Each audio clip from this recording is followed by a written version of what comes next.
Aproveitando também, mandar uma boa noite para José Santos Zambelli, que está acompanhando o culto pelo Facebook.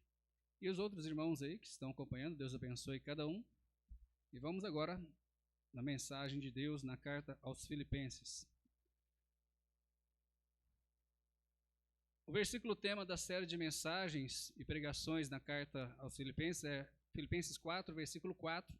Sempre temos lido no início da mensagem, que diz o seguinte: regozijai-vos sempre no Senhor, outra vez digo, regozijai-vos. Então essa é uma característica do cristão, mesmo em tribulação, ele ainda regozija em Cristo, ele ainda sabe que Deus tem um propósito, ele ainda sabe que Deus vai socorrê-lo no momento certo. Então nós temos todas as razões para regozijar. E a carta aos Filipenses, ela é uma carta alegre, né? Embora também o apóstolo Paulo tenha tentado aí resolver alguns conflitos, alguns problemas que provavelmente ele soube através de Epafrodito, que veio visitá-lo, mas ainda assim é uma carta alegre. E mesmo Paulo escrevendo essa carta de dentro de uma prisão, ou seja, de um lugar onde ele estava recluso e não podia sair. Nós estamos no capítulo 2, versículo 12 ao versículo 18. E o tema da mensagem de hoje é desenvolvendo a nossa salvação. Vamos ler o nosso texto, Filipenses 2, versículo 12 ao versículo 18. Os que podem se colocam em pé em reverência à palavra de Deus. E a palavra do Senhor nos diz o seguinte: de sorte que, meus amados, assim como sempre obedecestes, não só na minha presença, mas muito mais agora na minha ausência, assim também operai a vossa salvação com temor e tremor, porque Deus é o que opera em vós, tanto o querer como o efetuar, segundo a sua boa vontade.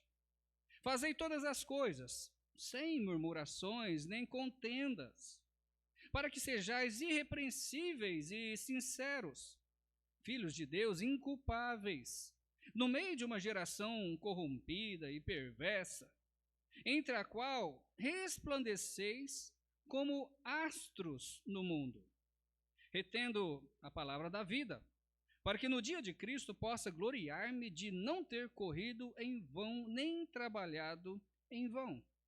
E ainda que seja oferecido por libação sobre o sacrifício e serviço da vossa fé, folgo e me regozijo com todos vós.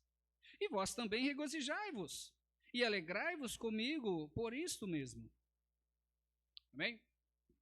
Oremos, Pai, obrigado mais uma vez pela oportunidade. Sei que eu não sou digno, Senhor, mas unicamente pela Tua graça, pela Tua misericórdia, é que eu estou aqui transmitindo a Sua perfeita palavra. E obrigado por operar o milagre da pregação através da Sua perfeita palavra, usando o miserável pecador. E a Sua perfeita palavra vai tocar outros miseráveis pecadores, fazer uma grande obra em cada vida. Por isso, Pai, eu também me regozijo de poder estar aqui, mesmo sendo indigno, porque sei que a obra não é minha, e sei quem faz a obra no coração, quem toca, quem transforma, é o Senhor. E é por isso que eu oro agradecido, em nome do Senhor Jesus. Amém. Os irmãos podem se assentar. Desenvolvendo a nossa salvação. Neste capítulo 2, nós já vimos aí dos versos 1 ao versículo 4, a exortação aos filipenses a serem unidos em um mesmo sentimento. Qual é esse sentimento? Humildade. Considerando os outros, superiores a si mesmo, dando prioridade, privilégio aos outros antes de si mesmo. O apóstolo Paulo tem falado bastante sobre isso. E também vimos no versículo 5 o incentivo a termos o mesmo sentimento que houve em Cristo Jesus. Ou seja, se estamos em Cristo, podemos fazer o que Ele fez. E Jesus é o nosso exemplo supremo. E o exemplo de Cristo é justamente o que o apóstolo está tratando aqui no contexto. É humildade, é ser servo, é considerar os outros superiores a si mesmo e fazer de tudo pelos outros. Assim como Cristo fez. Nos versos 6 a 8, vimos que este sentimento de Cristo é o sentimento de servo que derrama a sua vida para Deus, servindo aos outros. Jesus serviu como cordeiro que tira o pecado do mundo. Chamamos Jesus também de cordeiro pascal, porque ele é a nossa Páscoa. E ele tomou o nosso lugar. E finalmente, nos versos 9 a 11, nós já vimos o resultado de tudo isso, que foi o quê? A exaltação de Cristo, feito pelo próprio Deus, mostrando que aquele que se humilha, Deus o exaltará. Falei outro dia e repito hoje, eu prefiro humilhar perante os homens e ser exaltado por Deus, do que me exaltar perante os homens e ser humilhado por Deus. Então chegamos ao nosso texto, irmãos, versos 12 ao 18, que nós já lemos, onde o apóstolo Paulo mostra a importância de operarmos ou desenvolvermos a nossa salvação que recebemos em Cristo Jesus. Uma vez salvos, não acabou. Já estou salvo, está tudo bem, estou indo para o céu, está bom demais. É perigoso nem ser salvo, se pensa assim. Uma vez salvos, é apenas o início de um desenvolvimento na vida cristã. Um desenvolvimento espiritual. Nós chamamos a salvação de quê? Um novo nascimento. E geralmente quem nasce é o que? É uma criança, um bebê. Chamamos os novos convertidos de bebês na fé, né? Então precisa crescimento, precisa desenvolvimento. Mas nós nunca paramos de desenvolver. Ou melhor, nunca podemos parar. Alguns, infelizmente, já pararam, né? Mas nunca podemos parar de desenvolver a nossa salvação. Ou crescer espiritualmente, como nós vamos falar.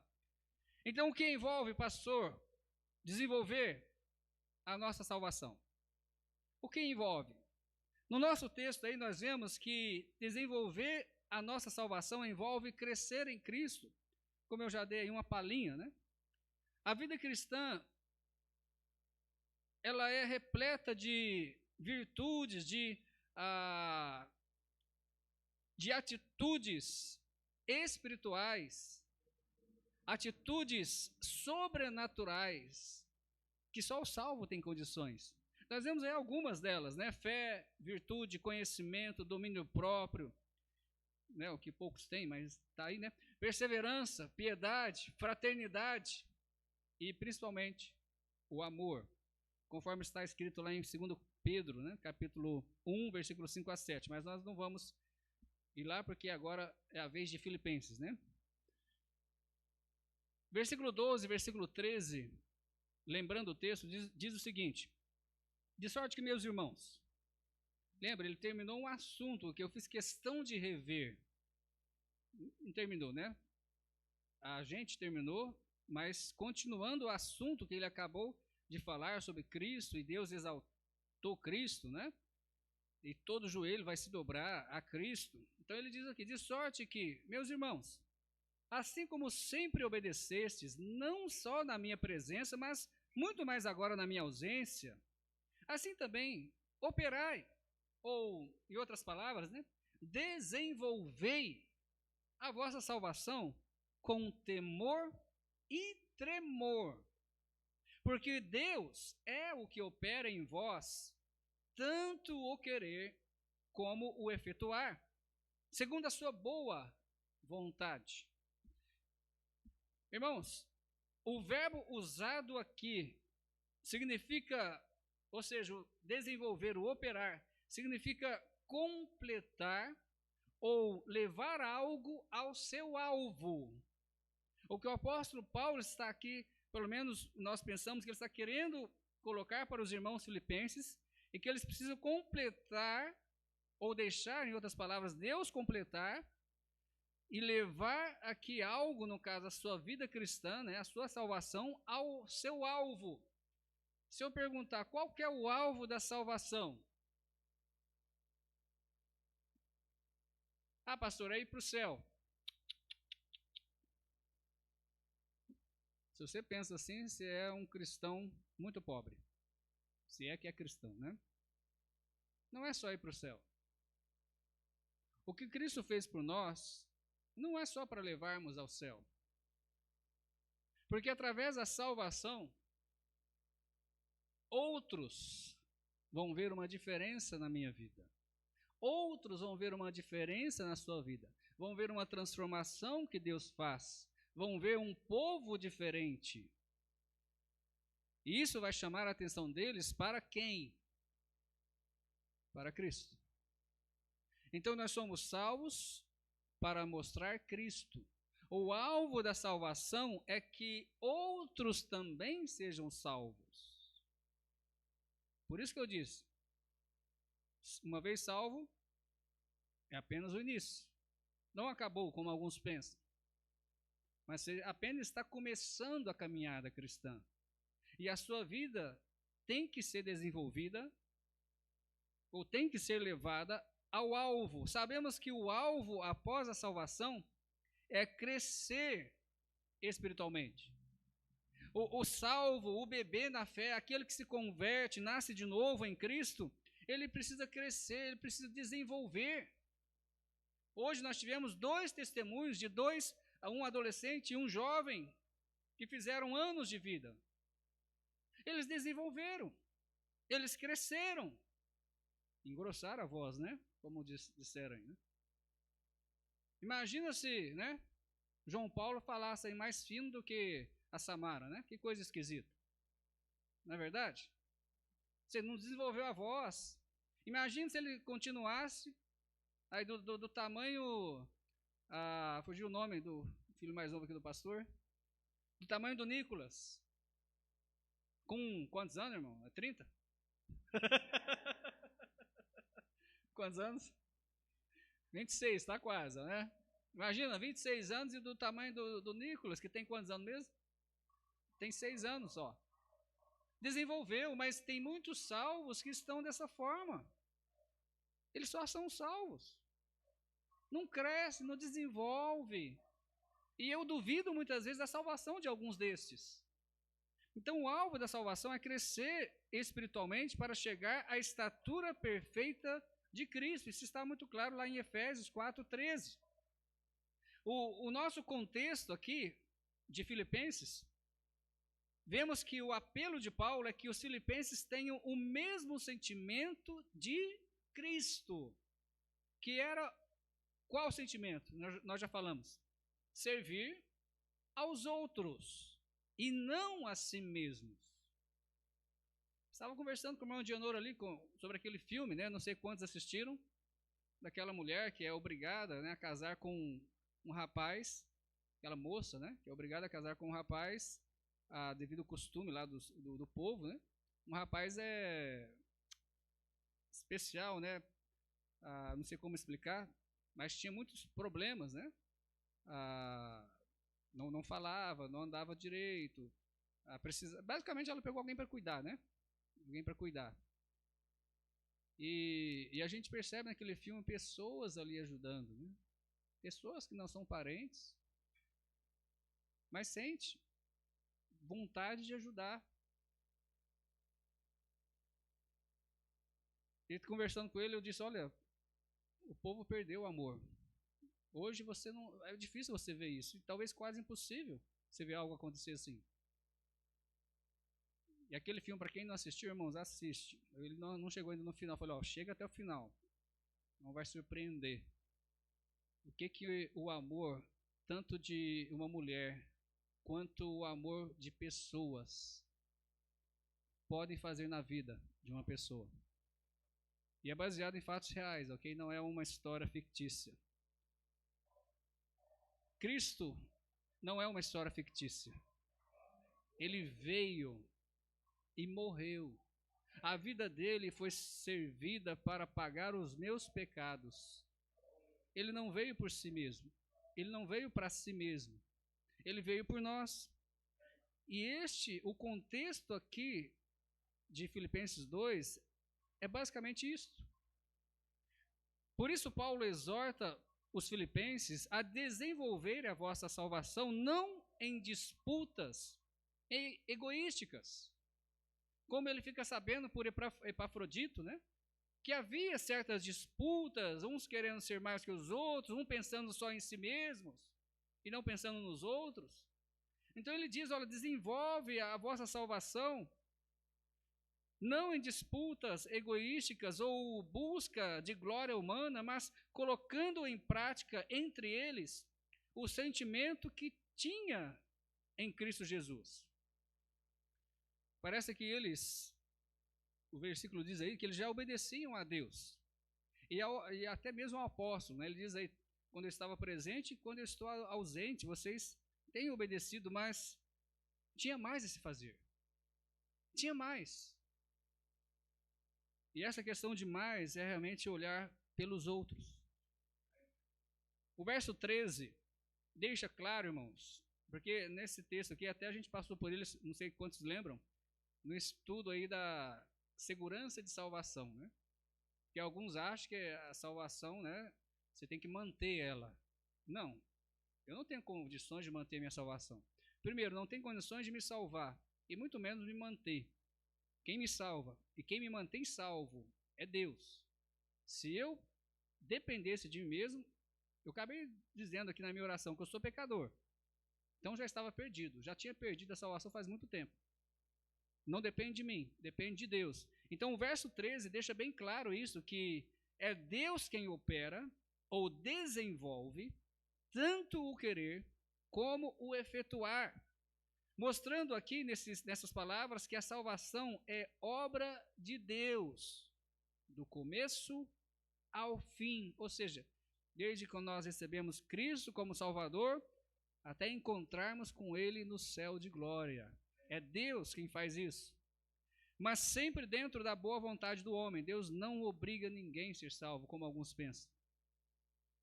Deus não obriga. Sempre dentro da boa vontade do homem. O temor e o tremor mencionados aí no versículo é o mesmo que respeito e reverência. O que muitas vezes nós podemos correr o risco de perder. Por quê, pastor? Porque nós muitas vezes somos tão íntimos de Deus. Não estou dizendo aqui questão de santidade, mas próximos, de estar sempre conversando, sabe, sempre orando, e sabe, sempre agradecendo, como alguém mesmo próximo. E o problema quando a gente se aproxima muito de uma pessoa, e talvez essa pessoa é uma liderança, uma autoridade, né, vamos dizer assim, a gente perde o respeito, porque a gente é íntimo. Então esses versículos vêm lembrar que nós temos que desenvolver a salvação com temor e tremor, ou seja, com respeito e reverência. Deus sim é o nosso amigo. Deus sim é mais chegado, né, que o irmão. Né? Pensamos mais sobre Cristo, mas Ele é íntimo. Mas nunca podemos perder nem o temor e nem o tremor. Ok? Porque isso vai nos levar a perder o respeito, esquecer quem Ele é e aonde Ele está. Amém? Portanto, irmãos, devemos desenvolver a nossa salvação com respeito e reverência diante de Deus, porque Ele é Deus. Ele não é uma pessoa qualquer. E isso envolve crescimento espiritual. Precisamos crescer. Precisamos buscar crescimento. Como que uma criança cresce, irmãos? O que faz uma criança crescer? Hã? Bem alto. Alimento. Então, se você não lê a Bíblia, se você não ora, se você não vem na igreja, como é que vai crescer? Não cresce. Vai ficar aquele negocinho, né? Ainda pequeno, com 20, 30, 40 anos, né? Talvez se for salvo, né? Eu duvido também. Mas aquele negócio esquisito, né? Um problema muito sério. Então, precisamos crescer. A pergunta é, irmãos, quanto temos crescido espiritualmente desde a nossa conversão?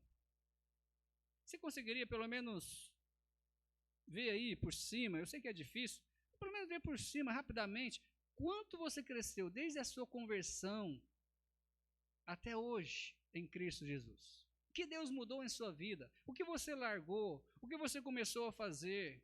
Quais foram as transformações? Mas talvez uma pergunta mais importante do que essas seria: será que ainda temos crescido em Cristo hoje? Porque o problema é que alguns novos convertidos, parece alguns jovens, né? Alguns adolescentes, dá uma certa idade, tá de um tamanho, depois já espicha de uma vez e já fica, né, grande, né? A gente acha que nunca vai crescer, né? Alguns adolescentes, não, mas está pequenininho ainda, de repente, de uma hora para outra, né? Aí cresce, aí depois para, graças a Deus, senão, né, estava com problema. Alguns novos convertidos acontece desse jeito. Eles, no início, né, da caminhada com Cristo, eles pegam fogo e vai e cresce, quer fazer isso, quer fazer aquilo e tal, e entra nisso, naquilo, e de repente, você vai ver, está lá, né? Desculpa a expressão, mas igual os outros velhos na fé, né? Sem fazer nada, desanimado, cabisbaixo. Eu estou rindo, mas não é para rir, né? Temos crescido, irmãos, porque talvez nós paramos. Por que paramos? Porque não buscamos mais o crescimento, não buscamos mais o alimento, não buscamos mais chegar mais perto de Deus. Desenvolver a salvação envolve crescer em Cristo. Que nós possamos meditar nisso, o quanto temos crescido hoje, no presente. Em segundo lugar, desenvolver a salvação também envolve fazer tudo sem murmurações e nem contenda. Versículo 14 deixa isso bem claro, né? Fazer todas as coisas sem murmurações e nem contendas. Nós sabemos que a nossa língua é um pedaço do nosso corpo que é impossível dominar. Mas ainda assim, a Bíblia fala que de uma mesma boca sai bênção e maldição. Mas o versículo continua, não para aí. Irmãos, não convém que isso se faça assim.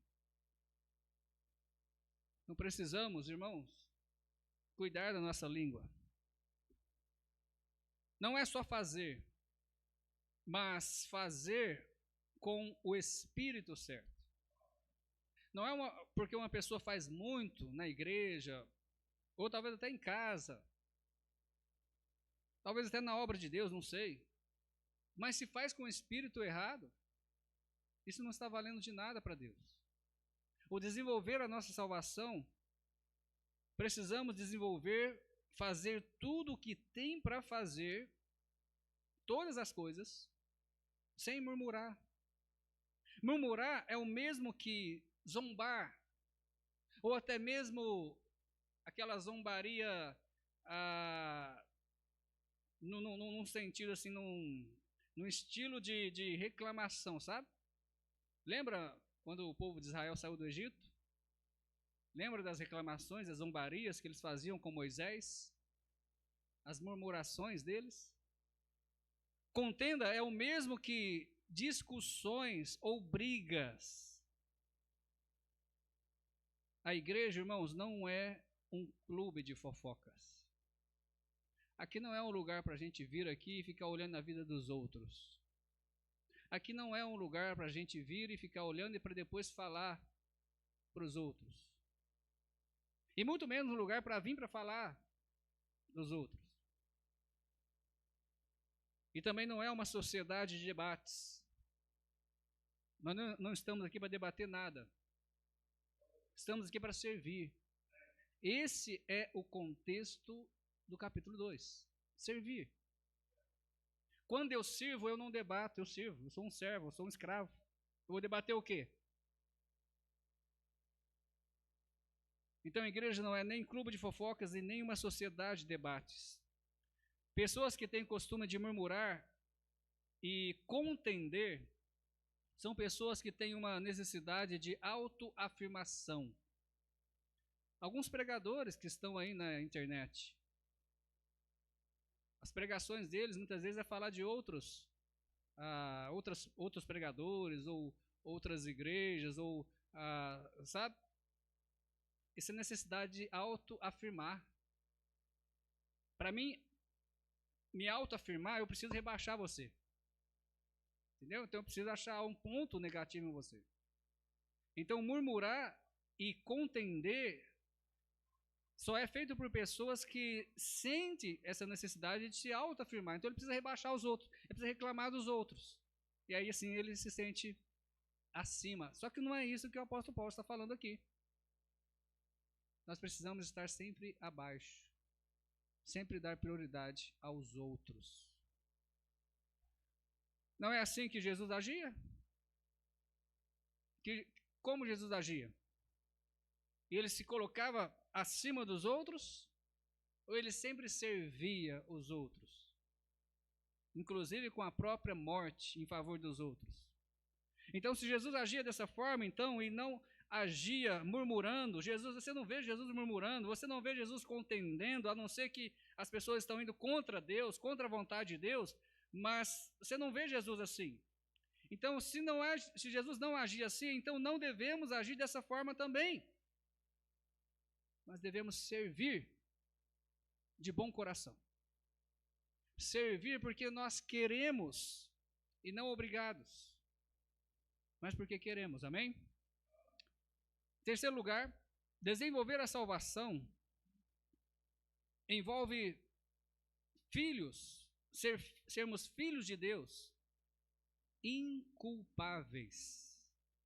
Eu sempre lembro do pastor Bill aqui, nesse versículo, né? Filhos de Deus, indedáveis, né? O pastor Bill fala, né? Ou seja, ninguém pode apontar o dedo para você, mas você, né?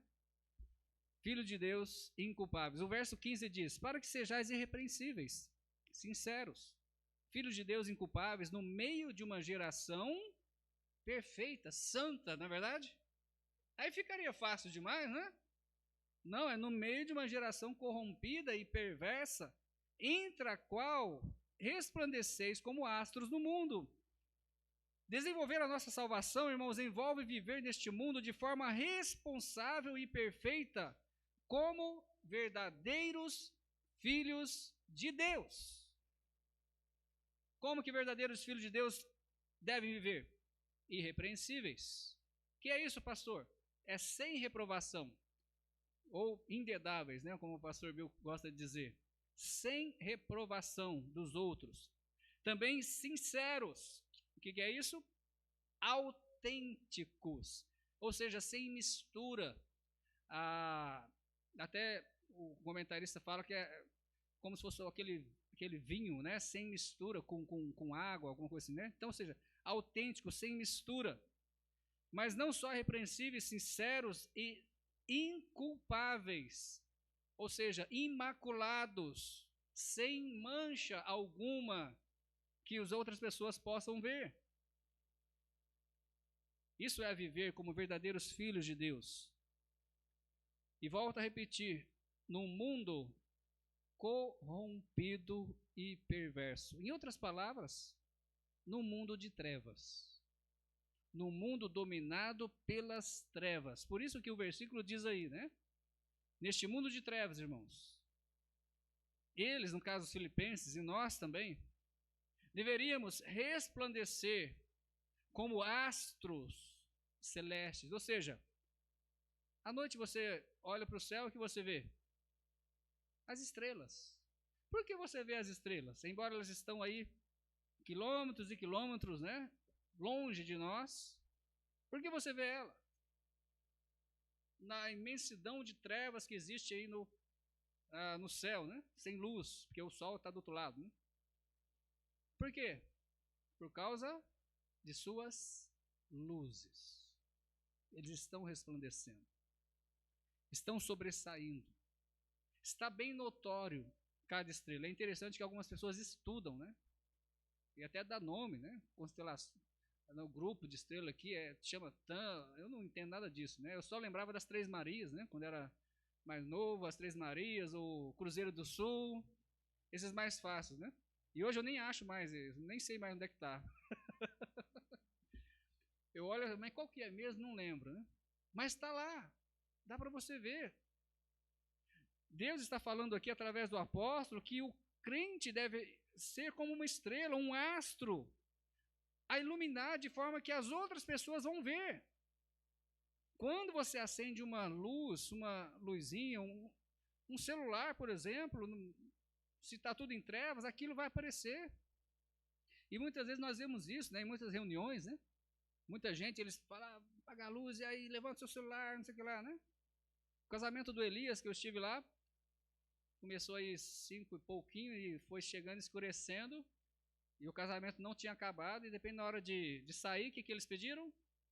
Acende aí as lanternas do celular. E ficou até bonito, né? Aí todo mundo acendendo a lanterna lá, iluminando eles para sair. O crente deve ser esse tipo de luz, que todos vão perceber. Mateus 5,16, Jesus falou sobre isso. Ele disse, assim resplandeça a vossa luz diante dos homens, para que vejam as vossas, o quê? Boas obras. Que vejam que vocês são diferentes. Vejam que vocês são um grupo de pessoas diferentes, uma pessoa diferente que faz coisas diferentes, que os outros não fazem. Enquanto todos estão roubando, todos estão passando a perna um no outro, olha, aquilo ali não faz isso. E isso vai ser uma iluminação para as pessoas. E eles vão glorificar a Deus. Olha, aquele realmente, ele fala que serve a Deus, realmente ele serve. É uma ilustração, não sei se eu vou lembrar, né? Muitas vezes eu esqueço as ilustrações, tudo, né? Mas teve uma certa vez que um crente, ele foi passar na roleta do ônibus, e aí ele pagou ali a roleta e, na realidade era um pastor, tá vendo? Eu falei que eu esqueço, vai lembrando aos poucos, né? Era um pastor que tinha recém-chegado na cidade e estava abrindo uma igreja. E aí quando ele passou na roleta, o cobrador acabou voltando o troco a mais para ele. E foi pouca coisa, não foi nada demais, foi pouca coisa. Aí ele foi, sentou lá e ele percebeu o erro. Aí ele foi lá no cobrador, opa, você voltou aqui esse valor a mais. Aí o cobrador falou, o senhor é o pastor, né, daquela igreja? Ah, sim, sou. Ah, então. Né, foi de propósito. Voltaram o troco a mais. A gente vê muito crente, mas não faz o que o senhor está fazendo agora. E se eu me lembro bem, aquele pastor estava tendo dificuldade com a igreja, né, de chegar a pessoas. E aí esse cobrador falou, domingo a gente vai estar lá na igreja, eu e minha família. E aí começou, né, a deslanchar ali aquela igreja e chegando pessoas. Irmãos, as pessoas precisam ver isso em nós, pessoas diferentes. Pessoas diferentes, que não agem como o mundo age. Que o normal do mundo não seja o normal para nós. Como nós temos desenvolvido a nossa salvação neste mundo de trevas? Temos sido irrepreensíveis? Temos sido autênticos, inculpáveis nessa geração corrupta e perversa? Este mundo em trevas, irmãos, tem visto as nossas boas obras, as nossas vidas, realmente tem resplandecido como astros neste mundo? Deus tem sido glorificado através da minha vida, através da sua vida? Quarto lugar, desenvolver a salvação envolve reter a palavra da vida. Versículo 16 nos diz, retendo a palavra da vida, para que no dia de Cristo possa gloriar-me de não ter corrido nem trabalhado em vão. O reter a palavra aqui, irmãos, olhando para o contexto, numa geração corrompida, precisamos resplandecer como astros, não é verdade? Retendo ou oferecendo a palavra que produz vida. Que palavra é esta? Não é a palavra de Deus. Não está falando da Bíblia aqui, né? Eu poderia dar os argumentos, mas não preciso. Mas não está falando da Bíblia. Qual é a palavra? Já está aí, né? Está fácil demais para vocês, né? Qual é a palavra que produz vida nas vidas das pessoas hoje? O Evangelho. O Evangelho de Cristo. É Ele que produz vida. É Ele que é a palavra da vida. Então a ideia aqui é pregar e dar um sentido, talvez, de segurar bem alto. Isso lembra um outro texto aí do acho que é Candeeiro, né? Não é Candeeiro, né? Candeeiro, né? Isso lembra um outro texto? A ideia aqui é basicamente isso, é você sim, né, pregar, mas de certa forma segurar bem alto para que todos vejam. As pessoas veem que você é salvo, que você é diferente. Uma coisa é você falar do Evangelho. Outra coisa, deixa eu explicar melhor, né? Já é pulando aqui. Uma coisa é você falar do Evangelho de salvação que a Bíblia fala. Uma coisa é você falar do Evangelho que a sua igreja prega. Mas outra coisa é totalmente diferente. É você levantar este Evangelho que ilumina tão alto através da sua vida que os outros vão querer. E você vai precisar oferecer isso para muitas pessoas. É totalmente diferente. Porque alguns falam daquilo que não entendem e nem vivem. E a gente sabe que as ações falam muito mais do que palavras.